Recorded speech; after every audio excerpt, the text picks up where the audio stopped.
পালিয়ে যাওয়া কিন্তু আত্মহত্যার চেয়ে খারাপ। তবু আমি একটু সম্মান দিয়ে বললাম আত্মহত্যা। তো এই সময় হুঁশ ঠিক থাকে না অনেক সময়। বেহুশ হয়ে একটা কথা বলেছেন যে সরকারের আসলেই কোনো নৈতিক বৈধতা ছিল না, আইনগত বৈধতাও ছিল না। সেই সরকারের কোনো এক্সিকিউটিভ অর্ডারই আসলে বৈধ হতে পারে না। আমরা এই সরকারের কাছে দাবি জানিয়েছি, আরও জানাবো, যে তাদের নির্বাহী আদেশে যা কিছু অত্যাচার করা হয়েছে এক আদেশে সবগুলোই খারিজ হওয়া উচিত। জামাত সংগঠন হিসাবে ওরকম কোনো মামলা করবে না, তবে আমাদের হক যে জায়গায় সংগঠন সেটা নষ্ট করা হয়েছে সেই জায়গায় তো আমরা যাব। আমরা মিন করতে চেয়েছি খুন গুণ হত্যা দর্শন রাজধানী যা করেছে লুণ্ঠন আওয়ামী লীগ যা করেছে ক্ষতিগ্রস্ত ব্যক্তিরা মামলা করবে এবং আমরা তাদেরকে সহায়তা দেব। সকল সাংবিধানিক প্রতিষ্ঠান ধ্বংস করা হয়েছে, বিচার বিভাগ বলতে কিছু ছিল না।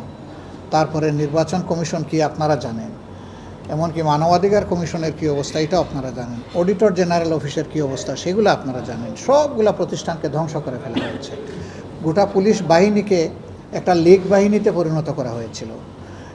আবার সিভিল সার্ভিসে যারা আছেন অনেকেই তখন মনে হয়েছে যে দলীয় নেতা হিসেবে ওনারা পারফর্ম করছেন। তো সেই জায়গাগুলো আগে তাদেরকে ঠিক করার সুযোগ দিতে হবে। এই ঠিক করার সুযোগ দেওয়ার পরে যখন উপযুক্ত পরিবেশ সৃষ্টি হবে তখন দেশের ভবিষ্যৎকে সর্বাধিক সর্বোচ্চ গুরুত্ব দিয়ে যা দরকার আমরা সেভাবেই সিদ্ধান্ত নিব। এখনই আমরা বলতে চাচ্ছি না এই সরকারের টেনিয়র কতদিন হওয়া উচিত, এখনই বলতে চাচ্ছি না নির্বাচনে আমরা কী শেপে অংশগ্রহণ করব। সময় মতো ইনশাল্লাহ আপনাদের সাথে যেহেতু আমাদের পথ চলা আছে আপনারা জানবেন এবং এই ক্ষেত্রে আপনাদের মূল্যবান পরামর্শ আমরা ধারণ করব সম্মানের সাথে। নির্বাচনে কি আপনারা 300 আসনে প্রার্থী দিবেন?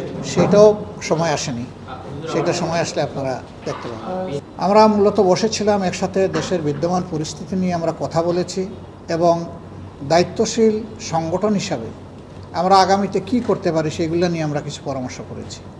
এও আপনারা জানেন যে আমরা 20 দলীয় জোটে দীর্ঘদিন একসাথে কাজ করেছি। যদিও বর্তমানে আমাদের সেই জোটটি সেভাবে নেই, কিন্তু আমাদের পারস্পরিক সম্পর্ক রয়ে গেছে। এটার চেয়েও বড় কথা হলো যারা রাজনীতি করেন তারা দেশের জন্যে মানুষের জন্যই রাজনীতি করেন। এই হিসাবে এত বড় একটা পরিবর্তন যেখানে সকলের আপামর ছাত্র জনতা সহ জনসাধারণের অংশগ্রহণ ছিল, নারী পুরুষ আবার বৃদ্ধ বনিতা শিশু সবাই ছিল যে আন্দোলনে, এবং কম বেশি সকল গ্রুপের মানুষই শাহাদাত বরণ করেছে। তো আমরা যেহেতু একসাথে দীর্ঘদিন এই বাংলাদেশে কাজ করেছি এবং ইনশাআল্লাহ আগামীতে আমরা করব, আমরা সবাই একমত যে দেশের ভালোর জন্যে যা কিছু প্রয়োজন আমরা মিলেমিশে পারস্পরিক সহযোগিতার ভিত্তিতে শ্রদ্ধা এবং ভালোবাসার সম্পর্কের ভিত্তিতে আমরা সামনের দিকে আগাবো ইনশাআল্লাহ। আপনারা আমাদের সাথে অতীতেও ছিলেন, এখনও আছেন ভালো কাজে, দেশ গড়ার কাজে। আমরা আপনাদেরকে আশা করি যে সবসময় সঙ্গী হিসাবেই পাবো।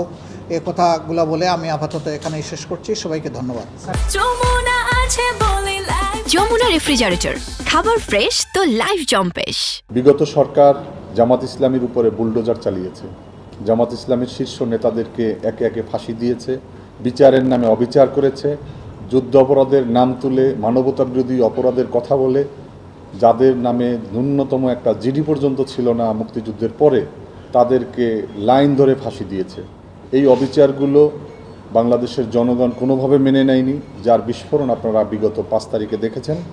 বাংলাদেশের একটা গণতান্ত্রিক রাজনৈতিক দল হিসাবে লেবার পার্টি সবসময় মানবতা বিরোধী অপরাধের সাথে যারা জড়িত তাদের বিচারের জন্য আমরা দাবি জানাচ্ছি। আপনারা জানেন যে বিগত 17টি বছর সরকার মানবতা বিরোধী অপরাধ করেছে, এই অপরাধের নেতৃত্ব দিয়েছে শেখ হাসিনা।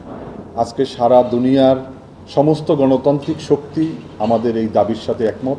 আমরা প্রত্যাশা করব যে এই যে বাংলাদেশে যেই সমস্ত খুন গুম অপহরণ নিপীড়ন নির্যাতন, মানুষের বাড়িঘরে অগ্নিসংযোগ, মন্দির ভেঙে দেওয়া, আপনারা দেখেছেন যে রামুতে কিভাবে বৌদ্ধ মন্দির কিভাবে জ্বালিয়ে দেওয়া হয়েছে।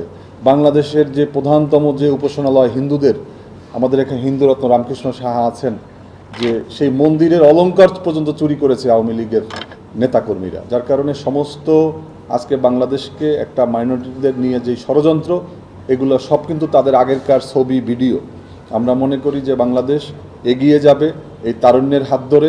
5 তারিখে যেই জনবিস্ফোরণ গণ অভ্যুত্থান হয়েছে আমরা বিশ্বাস করি তরুণদের হাত ধরে সকল সময়ের মতো 2024 সালে হয়েছে এবং আমরা একটা সমৃদ্ধ বাংলাদেশের দিকে এগিয়ে যাব।